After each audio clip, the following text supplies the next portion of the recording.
इस्लामी हिंद महाराष्ट्र की जानिब से वक्फ अमेंडमेंट बिल 2024 के ऊपर एक प्रेस कॉन्फ्रेंस रखी गई थी। हम देखते हैं कि जब से ये सरकार हुकूमत में आई है, पिछले 10 सालों में भी और अभी भी नए नए कानून इस तरह से लाती है, उसके पीछे उनका उद्देश्य ये दिखता है कि कहीं ना कहीं लोगों में डिवीज़न पैदा करना, जातिवाद पैदा करना और एक ख़ास कम्युनिटी को टारगेट करना। सब लोग जानते हैं कि वक्फ जो बिल है या वक्फ है, बोर्ड है, वो मुसलमानों की प्रॉपर्टी को लेके ख़ास बनाया गया है और वो सिर्फ एक मॉनिटरिंग अथॉरिटी है, वो कोई मालकी हक नहीं है। मालकी हक तो जो प्रॉपर्टीज जो जिनकी होती है वही है, सिर्फ उसमें उसको मेंटेन करने के लिए 1995 में एक एक्ट बना गया कि इसमें अगर कोई ऊंच नीच होती है, कोई झगड़े होते हैं, तो उसको आप सिर्फ देखना है, उसको सॉर्ट आउट करना है।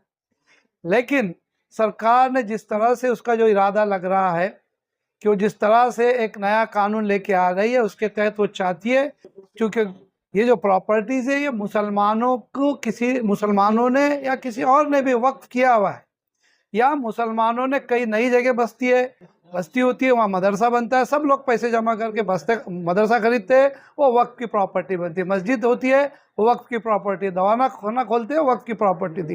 ये सारी चीज़ें उनको ऐसा लग रहा है कि ये लाखों एकड़ ज़मीन है, वो किसी की नहीं है, वो रेलवे या डिफेंस से उसका किसी भी तरह से कंपैरिजन नहीं हो सकता, क्योंकि ये अच्छी लोकेशंस पे ये प्रॉपर्टी है। कई लोग उस पर ऑलरेडी कब्जा कर चुके हैं। उसको रेगुलराइज कराने के लिए या ये प्रॉपर्टी को खरीद के उस पर दूसरे डेवलपमेंट करने के लिए बिल लाने की कोशिश की जा रही है, लेकिन उसमें जेपीसी बनाई गई। जेपीसी में भी हमको मालूम पड़ा है कि कोई ख़ास चर्चा विरोध वालों को नहीं करने देते हैं, बाहर कोई बात बताने नहीं देते हैं, और बहुत फास्ट ट्रैक अंदाज में उसको चलाया जा रहा है, जो बिल्कुल गलत है। अब रहा उस पर ऑब्जेक्शन लेने का, तो ऑब्जेक्शन लेके उसको भी डिस्क्रिमिनेशन किया जा रहा है। उसको यह बताया जा रहा है कि मुसलमानों की तरफ से ऑब्जेक्शन जा रहे हैं, तो कहीं ना कहीं हर जगह उसमें वो कमेटी में वो उसमें ये लाया जा रहा है कि उसकी कमेटी में हिंदू और दूसरे मज़हब के लोग भी होंगे। ये भी कहीं ना कहीं लोगों को आपसी रंजिश या मज़हब के बुनियाद पे आपस में लड़ाना, उनके दिलों में तेड़ पैदा करने की एक कोशिश है। ये देश के किसी भी तरह से देश के हित में नहीं है। यहाँ की जो हमारी संस्कृति है, जो गंगा जमनी संस्कृति है, जो मुसलमान, हिंदू, क्रिश्चियन, ईसाई जो सब मिलके रहते हैं, उनके दिलों में, उनके दिमागों में ये चीज़ डालने की कोशिश की जा रही है। ये गलत है।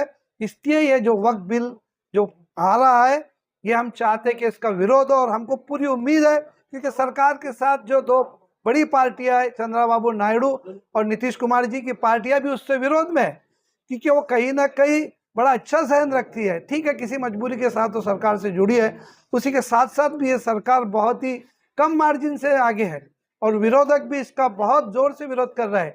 हमारी टीम सारे जो एमपीज है, जो जेपीसी के मेंबर भी है, या जो सुप्रीमो है पार्टीज के लीडर, उनसे मुलाकात कर रही है, उनको ये सारी चीज़ें समझा रही कि किस तरह से देश के हित में नहीं है। तो ये काम शुरू है। हम सरकार के लोगों के पास भी जाएंगे, उनके पास से भी मुलाकात करके उनको समझा रहे कि आप इस चक्कर में ना पड़िए, यहाँ पर सबका हक है यह देश पे, और सबको अपने अपने हिसाब से अपने मज़हब पे चलने की, उसमें डेवलपमेंट करने की आज़ादी है। उस बिल को वैसा ही रखिए। धन्यवाद।